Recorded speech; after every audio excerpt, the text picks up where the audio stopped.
Hello Namibia, my name is Mariana Pembe and this is my story.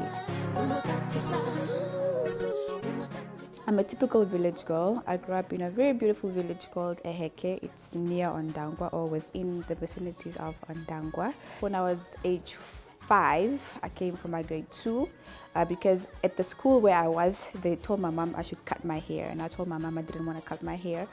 So when my mom said, no, my child is not cutting her hair, they decided, okay, then she can't come to the school. My mom was like, you know what? I'm taking my child away from your school. And that's how I ended up in Windsor. My first bad rumor, I felt really bad because nobody wants to hear certain things about themselves, and most especially not when these things are not true. You can't even sit and have a cup of coffee with a friend at a restaurant. The next day you're sleeping with who, you're doing this with who, like it's sad that we live in a society like that, or somebody can just decide. I swear, people can just sit at a place and just, oh, Maria did this, just out of their head. And you wonder, what? I was never there. What? No, I didn't. And you get so tired of explaining yourself to people, you just tell yourself, you know what? Let them say whatever they want to say. I'm done trying to explain myself. I'm done defending myself. If that's what they want to think of me, fine. I don't care anymore. The gossip that I must say affected me the most, it wasn't particularly a gossip. It was a picture of a naked woman that was released. One of my friends called me. They're like, Maria, have you seen this picture of you circulating? I'm like, what picture? No, like of you naked. I'm like, firstly, I know the kind of pictures I take, and I'm not stupid enough to take a picture like that. So I wasn't even worried. So when I told them, okay, send me the picture, before I even opened the picture, I already knew, okay, this is not me. So I just kind of brushed it off. But as time passed, I saw how serious it was becoming. It was trending on Facebook, it was trending on Twitter, it was trending everywhere. People are texting me, are you okay? I'm like, that's not me.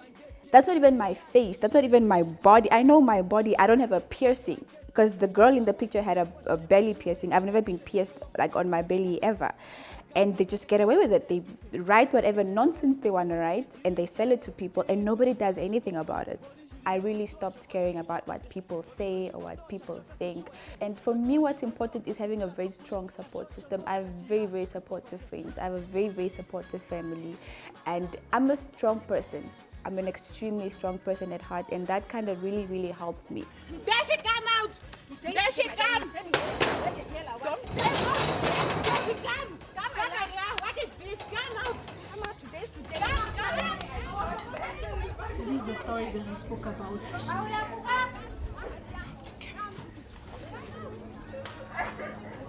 The most important thing is violence is never the answer. Like I said, I grew up in Tura, and you learn how to fight, you learn how to defend yourself. So if I hear that Sarah or Nangula or what Salma said this about me, I'd go look for her. And I ask her, I want you to say that stuff in front of my face. And if they don't say, I'd probably give in a few punches or, it gets down.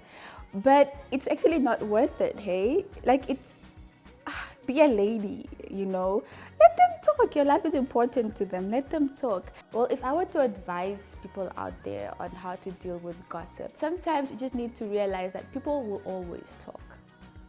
At least they put their lives on hold concentrating on your life. My word of advice to the gossip mongers out there, those people that are just out there to just talk about people and make up stories about people. When the devil can't get to good people like myself, he uses you, unfortunately. So you're basically a devil's tool. He uses you to corrupt the world. He uses you to make people sad. He uses your mouth to basically spread evil. And I'm sorry that you have to be that person, but if I were you, I would change.